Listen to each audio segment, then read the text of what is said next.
Visiones de algunos santos sobre el purgatorio. Santa Teresa sentía un gran amor hacia las almas del purgatorio y las ayudaba tanto como le era posible, con sus oraciones y buenas obras.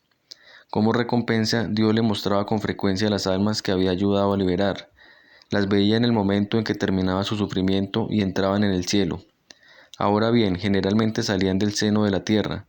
Recibí la noticia, escribe ella, de la muerte de un religioso que había sido responsable de una provincia, y después de otra. Lo conocía y me había prestado un gran servicio, y su muerte me causó una gran inquietud. Aunque era un hombre digno de elogio por sus muchas virtudes, yo tenía cierta aprensión por la salvación de su alma, porque había sido superior durante 20 años y siempre he temido mucho por los que tienen el encargo de la cura de almas. Muy afligida fui al oratorio.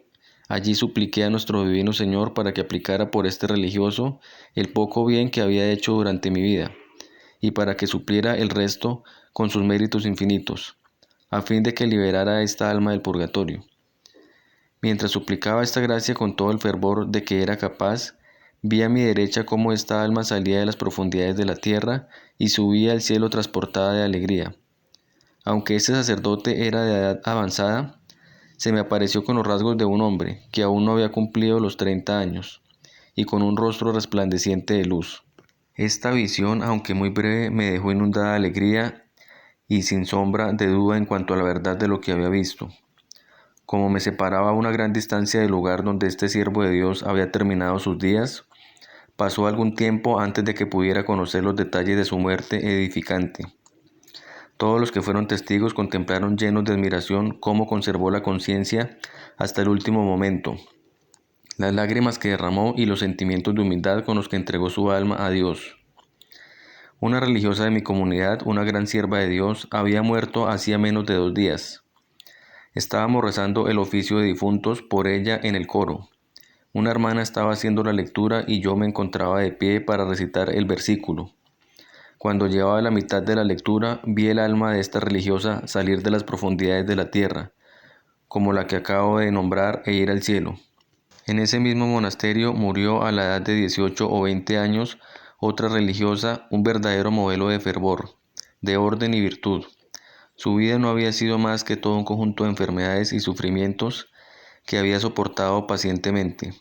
Yo, después de ser testigo de su vida, no tenía ninguna duda de que tenía méritos más que suficientes para que fuera eximida del purgatorio. Sin embargo, mientras estaba rezando el oficio, antes de que fuera enterrada, solo un cuarto de hora después de su muerte, vi cómo su alma salía también de la tierra y se elevaba al cielo. Hasta aquí lo que escribe Santa Teresa. Un ejemplo similar puede leerse en la vida de San Luis Bertrán, de la Orden de Santo Domingo. Esta biografía, escrita por el padre Antís, un religioso de la misma orden que había vivido con el santo, forma parte del Acta Sanctorum. En el año 1557, mientras San Luis Bertrán residía en el convento de Valencia, se produjo una epidemia de peste en esa ciudad. Aquella terrible plaga se extendió rápidamente, amenazando con exterminar a los habitantes, y cada uno temió por su vida. Un religioso de la comunidad llamado Clemente, deseoso de prepararse fervientemente para la muerte, hizo una confesión general de toda su vida con este santo, y al irse le dijo: «Padre, si Dios quisiera llamarme así ahora, volveré y le haré conocer mi condición en la otra vida». Murió poco después y a la noche siguiente se le apareció al santo. Le dijo que estaba detenido en el purgatorio por unas faltas leves que aún debía expiar, y le rogó al santo que lo recomendara a la comunidad. San Luis comunicó inmediatamente esta petición al prior, quien se apresuró a recomendar el alma del difunto a las oraciones y a los santos sacrificios de los hermanos reunidos en comunidad. 6 días después, un hombre del pueblo, que no sabía nada de lo que había pasado en el convento, vino a confesarse con el padre Luis y le dijo que se le había aparecido el alma del padre Clemente. Había visto la tierra abierta y el alma del difunto padre salir toda gloriosa. Se parecía a una estrella resplandeciente que se elevaba por los aires hacia el cielo. Leemos en la vida de Santa Magdalena de Pazzi, escrita por su confesor, el padre Separi, que esta santa fue testigo de la liberación de un alma en las siguientes circunstancias. Una de sus hermanas de religión había muerto tiempo atrás. Un día, estando Santa Magdalena en oración delante del Santísimo Sacramento, vio salir de la tierra el alma de esa hermana, aún cautiva en las mazmorras del purgatorio. Estaba envuelta por un manto de llamas, pero una túnica de una blancura deslumbrante la protegía del calor intenso del fuego. Permaneció una hora entera al pie del altar, adorando de manera inefable a Dios oculto en la Eucaristía. Esta hora de adoración que Santa Magdalena contempló fue su última penitencia. Al acabar, se elevó y emprendió su vuelo al cielo. Dios ha querido mostrar en espíritu las lúgubres moradas del purgatorio a algunas almas privilegiadas, para que revelaran ese misterio de aflicción y edificaran a los fieles. Una de estas personas fue la ilustre Santa Francisca, fundadora de las Oblatas, que murió en Roma en 1440. Dios la favoreció con muchas luces sobre el estado de las almas en la otra vida. Vio el infierno y sus horribles tormentos. Vio también el interior del purgatorio y el misterioso orden, casi podría decir jerarquía de expiaciones, que reina en esta porción de la Iglesia de Jesucristo.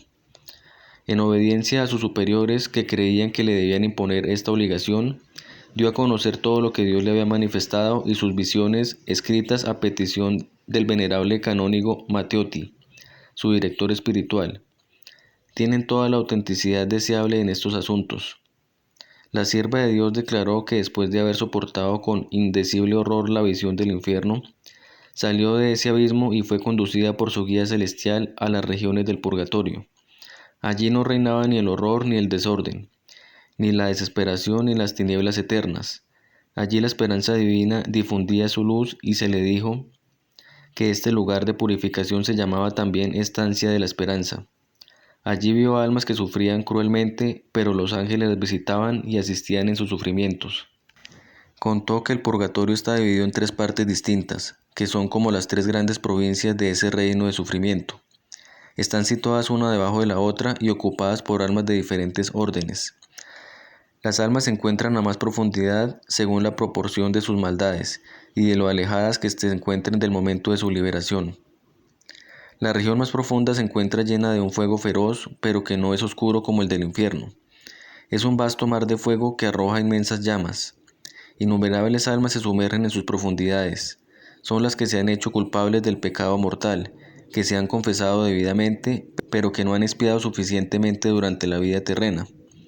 La santa entendió entonces que para todos los pecados mortales perdonados queda por cumplir un sufrimiento de 7 años. Evidentemente, ese término no puede ser tomado como una medida definitiva, ya que los pecados mortales difieren en su magnitud, pero sí como un castigo promedio. Aunque las almas están envueltas por las mismas llamas, sus sufrimientos no son iguales, difieren según el número y la naturaleza de los pecados cometidos. En este purgatorio inferior, la santa contempló a laicos y a personas consagradas. Los laicos eran los que después de una vida de pecado habían tenido la dicha de convertirse sinceramente.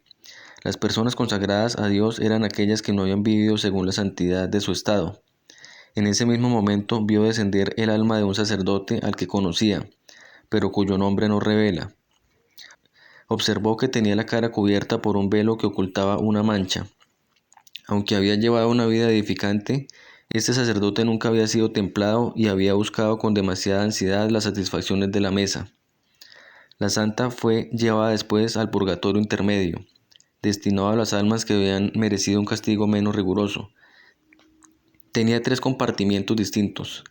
Uno se parecía a una inmensa mazmorra de hielo, cuyo frío era indescriptiblemente intenso. El segundo, por el contrario, era como una enorme caldera de brea y aceite hirviendo. Y el tercero tenía el aspecto de un estanque de metal líquido fundido, con aspecto de oro o plata. El purgatorio superior que la santa no describe es una morada temporal para las almas que sufren poco, excepto el dolor de la pérdida y que se acercan al momento feliz de su liberación. Estas son en esencia las visiones de Santa Francisca sobre el purgatorio.